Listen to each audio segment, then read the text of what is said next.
Friends, आज हम लोग बात करने वाले हैं electric field due to electric dipole के बारे में। यानी कि एक इलेक्ट्रिक डायपोल में से इलेक्ट्रिक फील्ड किस तरीके से बाहर निकलती है और किस तरीके का बिहेवियर दिखाती है। देखिए, नॉर्मल चार्जेस में से इलेक्ट्रिक फील्ड कैसे निकलती है ये तो हमें पता है। जैसे कि एक पॉजिटिव चार्ज आपके सामने है और इसमें से बाहर की तरफ इलेक्ट्रिक फील्ड निकलेगी और एक नेगेटिव चार्ज है उसके अंदर की तरफ जाएगी। और जब हम लोग दो चार्जेस को पास लेकर के जाते हैं तो उसमें से निकलने वाली इलेक्ट्रिक फील्ड या तो जुड़ जाती हैं या फिर एक दूसरे को अट्रैक्ट या रिपेल करती हैं। इंटरसेक्ट कभी नहीं करेंगी, हमें मालूम है। ठीक है, जैसे कि मान लीजिए कि आपके सामने दो पॉजिटिव चार्जेस और दोनों ही मैग्नीट्यूड में बराबर है, दोनों की इलेक्ट्रिक फील्ड बराबर निकल रही है। एक की कुछ इस तरह निकलेगी, दूसरे की कुछ इस तरीके से निकलेगी, निकल गई। अब देखिए होगा क्या कि दोनों की फील्ड्स एक जैसी हैं, क्योंकि ये भी पॉजिटिव है ये भी पॉजिटिव है, दोनों भी बराबर है। तो ऑब्वियस सी बात है इनके अंदर रिपल्सन होगा, क्योंकि इंटरसेक्शन तो हो ही नहीं सकता। तो रिपल्सन होगा तो ये कहाँ जाएंगी?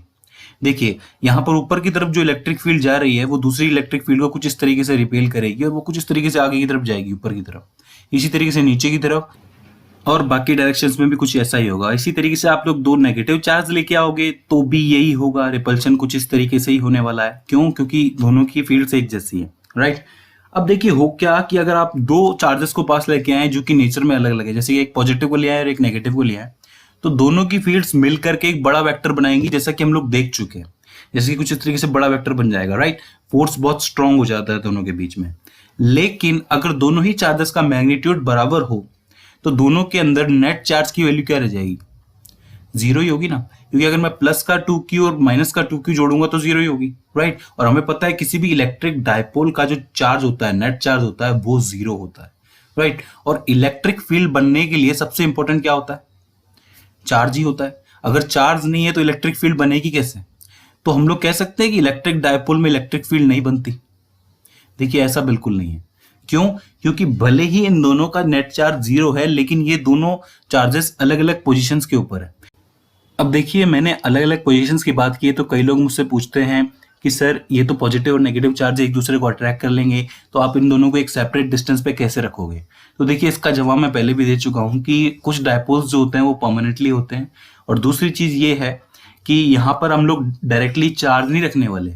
यहाँ पे हम लोग चार्ज के नाम पे कुछ एलिमेंट्स रखते हैं, जैसे केमिस्ट्री के कई सारे एलिमेंट्स हो जाते हैं, HCl है, H2O है, वगैरह वगैरह, जिनकी पोलैरिटी अलग अलग होती है, राइट।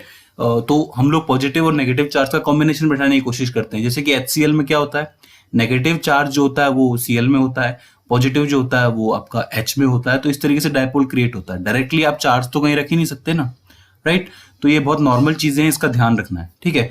तो मैं कह रहा था कि यहाँ पर ये दोनों चार्जेस बिल्कुल अलग अलग पोजीशन पे हैं, तो इनकी इलेक्ट्रिक फील्ड की जो वैल्यू होगी वो भी अलग अलग होगी। कैसे?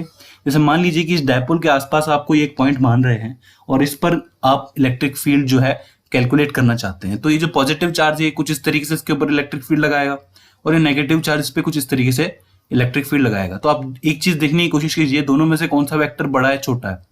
ये ऑब्वियस सी बात है, नेगेटिव वाला बड़ा है और ये पॉजिटिव वाला छोटा है। तो वेक्टर्स की वैल्यू अगर बराबर नहीं है तो ऑब्वियस सी बात है कुछ ना कुछ रिजल्टेंट तो होगा ना। क्यों? क्योंकि इसके लिए पॉजिटिव वाले के लिए ये इलेक्ट्रिक फील्ड है, नेगेटिव वाले के लिए ये इलेक्ट्रिक फील्ड है, दोनों मिलेंगी तो कुछ ना कुछ रिजल्टेंट तो निकलेगा। भाई आप जोड़ते हैं ना, दो वेक्टर्स को जोड़ते हैं, अगर एक वेक्टर बड़ा है एक छोटा है, अगर दोनों बिल्कुल अपोजिट डायरेक्शन में, तो कुछ ना कुछ वैल्यू निकल के आती है। इसी तरीके से यहाँ पर भी अलग अलग वैल्यू है। अब चाहे आप लोग पॉइंट यहाँ पे मान लीजिए या फिर यहाँ मान लीजिए, दोनों जगह वेक्टर्स की वैल्यू अलग अलग निकलेगी, राइट। वेक्टर्स की वैल्यू अलग अलग निकल रही है मतलब इलेक्ट्रिक फील्ड है, क्योंकि ये दोनों अलग अलग पोजिशन के ऊपर, और उसी इलेक्ट्रिक फील्ड को हमको कैलकुलेट करना है। तो मेनली देखिए दो प्लेन्स में आप लोग इस चीज को कैलकुलेट करते हैं। पहला तो होता है एक्सियल लाइन। एक्सियल लाइन से मेरा मतलब है कि जिस लाइन के अंदर दोनों चार्जेस ऑलरेडी मौजूद हो, ये एक्सियल लाइन होती है बड़ी सी। इस लाइन पे कहीं पे भी आप लोग पॉइंट मान लीजिए और वहां पर इलेक्ट्रिक फील्ड की वैल्यू कैलकुलेट कर लीजिए। इसी के साथ साथ दूसरा होता है हमारा इक्वेटोरियल प्लेन, यानी कि यहाँ पर ट्रांसवर्स बिल्कुल बीच में, राइट। इसके ऊपर आप लोग कहीं पे भी कोई पॉइंट मानिए और वहां पर उसको कैलकुलेट कीजिए इलेक्ट्रिक फील्ड को। तो यहाँ पर आज हम लोग एक कैलकुलेशन करने वाले हैं एक्सेल लाइन के ऊपर। अगर आप लोग कोई पॉइंट मान के चलते हैं तो वहां पर इलेक्ट्रिक फील्ड की वैल्यू क्या होगी इस इलेक्ट्रिक डायपोल की मदद से, राइट। तो उस चीज को हम लोगों को कैलकुलेट करना है। तो मान लीजिए कि इस एक्सेल लाइन पे एक पॉइंट P मान लिया है मैंने, और यहां से जितनी भी डिस्टेंसेस आप लोग कैलकुलेट करेंगे वो इस डायपोल के सेंटर से करेंगे, क्योंकि हमें पता है ये सेंटर ऑफ द डायपोल होता है। यहां से दोनों चार्ज इक्वल दूरी पे मिलेंगे, इक्वल डिस्टेंस पे मिलेंगे, राइट। यहां से यहां तक की जो दूरी है यानी कि डिस्टेंस है मैंने मान लिया A, और फिर ये दूसरे हाफ की जो डिस्टेंस है मैंने मान लिया a, तो टोटल डिस्टेंस 2a मान ली, ठीक है। और सेंटर से इस पॉइंट P की जो मैंने डिस्टेंस मानी है वो होगी x, इसमें कोई दिक्कत वाली बात नहीं है, ठीक है। एक चीज और मैं आपको बता दूं कि इस प्लस पॉजिटिव चार्ज से इस P तक की जो डिस्टेंस होगी वो कितनी होगी, x माइनस a होगी, सोचने वाली बात है। इसी तरीके से इस नेगेटिव चार्ज से इस P की जो डिस्टेंस होगी वो क्या होगी, x प्लस a होगी। तो ये सारी डिस्टेंसेस है, कोई दिक्कत वाली बात नहीं है, कोई बहुत बड़ा गणित नहीं है, आपको समझ में आ गई होगी, राइट। तो इस पॉइंट पर हमें इलेक्ट्रिक फील्ड निकालनी है, तो कैसे निकालेंगे हम लोग, जरा सोच के देखिए।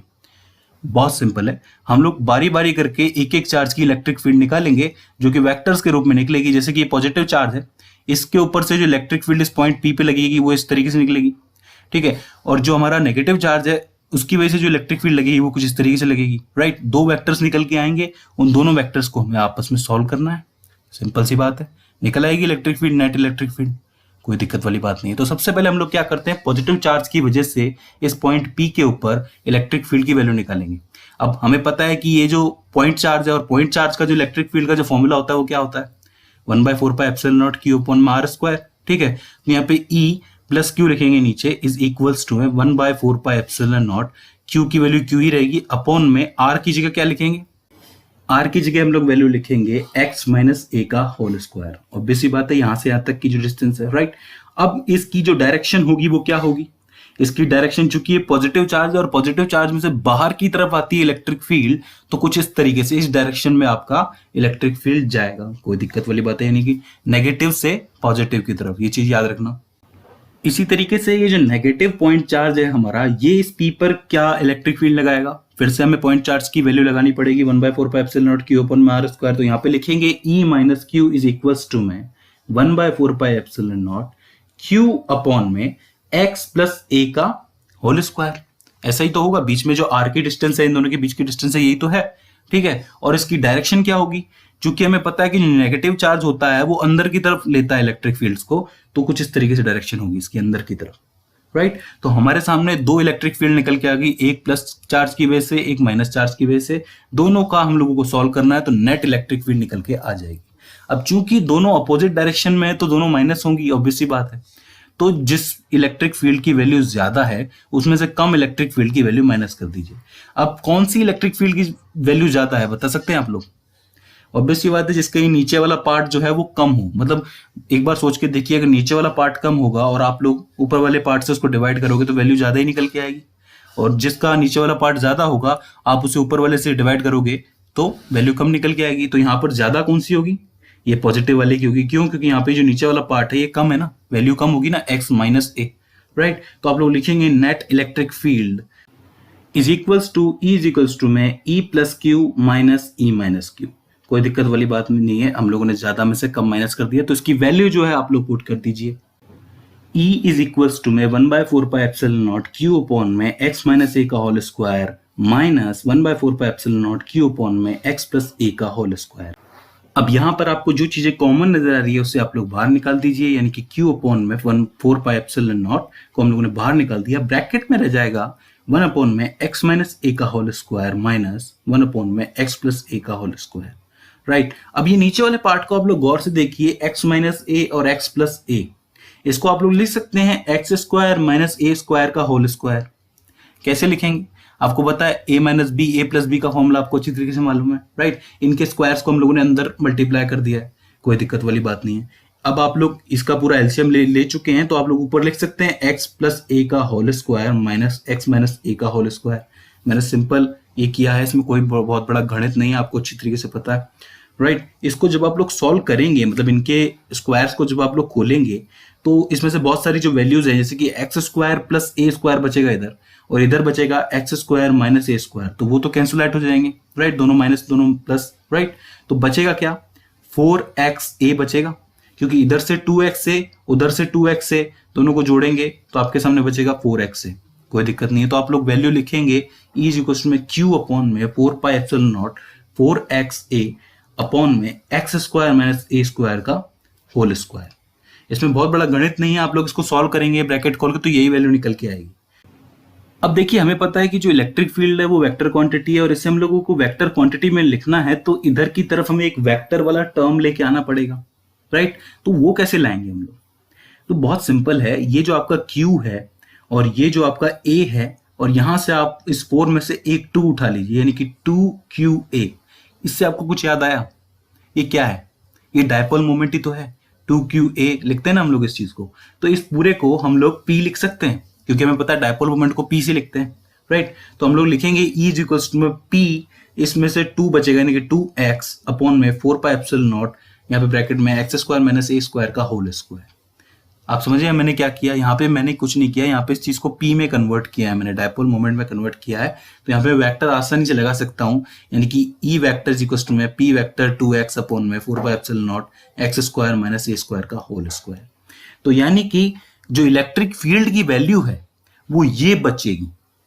मतलब ये हुआ कि जो पॉजिटिव वाला चार्ज है वो P पे कुछ इलेक्ट्रिक फील्ड लगाएगा, नेगेटिव वाला कुछ इलेक्ट्रिक फील्ड लगाएगा, दोनों को सॉल्व करेंगे तो ये इलेक्ट्रिक फील्ड की वैल्यू बच के आएगी हमारे सामने, राइट। अब एक चीज और देखते हैं कि मान लीजिए कि आपका डायपोल बहुत छोटा है, तो उसका ये जो A वाला पार्ट है, ये A जो मैंने डिस्टेंस माना हुआ है, मान लीजिए कि ये बहुत कम है, मतलब इस x के हिसाब से ये जो x से बहुत बड़ा है, मतलब मैंने पॉइंट कहीं दूर मान लिया है तो x जो है बड़ा हो गया, तो इस a को आप लोग निगलेक्ट कर सकते हैं। यानी कि अगर x बहुत बड़ा है a से, तो आप लोग a को हटा करके लिख सकते हैं यहाँ पे p2x अपॉन में 4πε0 x² का होल स्क्वायर, राइट। इसको थोड़ा सा और सॉल्व करेंगे तो यहाँ पर एक x से एक x जो है वो कैंसिल आउट हो जाएगा, तो आप लोग लिख सकते हैं E इज इक्वल टू में 1/4πε0 को मैंने अलग लिख लिया, मल्टीप्लाई में 2p अपॉन में x³। ये कौन सी कंडीशन है? ये वो कंडीशन है जब आप p को बहुत दूर रख देंगे, राइट।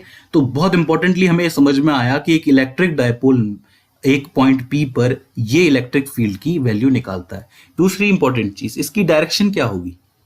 इसकी डायरेक्शन ऑब्वियस सी बात है, जो आपका डायपोल मोमेंट है उसके जैसी ही होगी, यानी कि माइनस से प्लस की तरफ होगी। क्योंकि आप चाहे पॉइंट को किसी भी जगह रख दीजिए, यहां पर तो मैंने यहां मान लिया है P को, अगर मैं थोड़ा और पास ले आता हूं तब भी इसकी डायरेक्शन माइनस से प्लस की तरफ होगी। इस डायपोल के बीच में भी ले आता हूं ना यहीं पे कहीं पे, तब भी इसकी जो डायरेक्शन होगी वो माइनस से प्लस की तरफ होगी। और जब आप इसको इस तरफ यानी कि नेगेटिव वाले की तरफ रख दोगे तब भी इसकी डायरेक्शन ऐसी होगी। क्यों होगी? जरा गौर से सोच के देखिए कि ये जो माइनस वाला है चार्ज जो है, अगर मान लीजिए यहाँ पर मैं पॉजिटिव चार्ज रख देता हूँ या फिर यहाँ पे टेस्ट चार्ज रख देता हूँ, तो माइनस वाला इसको अपनी तरफ अट्रैक्ट करेगा पॉइंट को, राइट। और ये जो पॉजिटिव चार्ज है ये इसको रिपेल करेगा, तो रिपेल करेगा तो इसके वेक्टर की वैल्यू थोड़ी छोटी है और माइनस वाले की बड़ी है, यानी कि ये जो है माइनस की तरफ ही खींचेगा। यानी कि हर केस में आप चाहे पॉइंट पूरी लाइन पे कहीं पे भी मान लीजिए, उसकी डायरेक्शन माइनस से प्लस की तरफ ही होगी, डायपोल मोमेंट जैसी ही होगी, बदलेगी नहीं, ठीक है। तो ये इंपॉर्टेंट टर्म है, इसको याद रखने वाली बात है कि आप एक्सेल लाइन पे कहीं पे भी आप टेस्ट चार्ज या फिर पॉइंट मान लीजिए, डायपोल की जो इलेक्ट्रिक फील्ड है वो हमेशा माइनस से प्लस की तरफ ही रहेगी, ठीक है। आई होप आपको समझ में आ गया होगा कि किसी भी एक्सेल पॉइंट पर, मतलब एक्सेल लाइन के किसी भी पॉइंट पर आप लोग कैसे इलेक्ट्रिक फील्ड को कैलकुलेट करेंगे। अब इस फॉर्मूले से डायरेक्टली आप लोग न्यूमेरिकल सॉल्व कर सकते हैं इजीली। अब हमारा अगला जो टास्क है वो ये है कि हम इलेक्ट्रिक फील्ड की जो वैल्यू है वो डायपोल की मदद से इक्वेटोरियल प्लेन पर निकाले, यानी कि ट्रांसवर्स। अब यहाँ पर कहीं पे भी हो सकता है आपका पॉइंट चार्ज हो या फिर कोई भी पॉइंट मान लीजिए, वहां पर इलेक्ट्रिक फील्ड की वैल्यू क्या निकलेगी, तो वो हम लोग करेंगे अगली वीडियो के अंदर। तो आई होप आपको ये एक्सेल लाइन पे इलेक्ट्रिक फील्ड की वैल्यू समझ में आई होगी। इसके बाद भी आपको कोई इसमें क्वेरी आती है, कोई दिक्कत आती है या फिर कोई कंफ्यूजन होता है, फिर हमसे कोई गलती हो जाती है, तो प्लीज आप हमें कमेंट सेक्शन के जरिए पूछिए। सो फ्रेंड्स, आज की इस वीडियो में बस इतना ही। See you in the next one.